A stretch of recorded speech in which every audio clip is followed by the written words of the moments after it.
দেখতে পাচ্ছ বন্ধুরা, কি বিশাল বড় গোসাপ। এটা কোথায় জানো? ডায়মন্ড হারবার।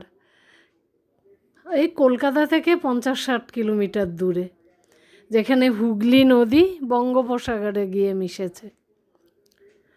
সেই জায়গাটা চলো ঘুরে দেখি। কি সুন্দর। বেশি যেতে ধরো 2.5-3 ঘন্টা লাগে কলকাতা থেকে।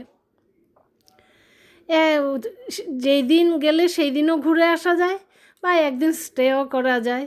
এই যে আমরা এই রিসর্টটাতে ছিলাম। ভালো ভালো রিসর্ট আছে জানো তো, সেই গঙ্গা নদীর সাথে ঘেঁষা এই রিসর্টগুলো দারুণ লাগে।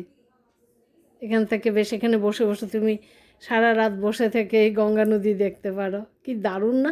এখানে নাকি দারুণ ইলিশ মাছ পাওয়া যায়। যারা খেতে পছন্দ করে অনেকে ইলিশ মাছ আনতেও যায়। এখানে দেখো কি সুন্দর লাগছে না নদীতে। আর আমরা যেদিন গেছিলাম সেদিন খুব বৃষ্টি হচ্ছিল। আর এখন তো শ্রাবণ মাস, বৃষ্টি তো হবেই।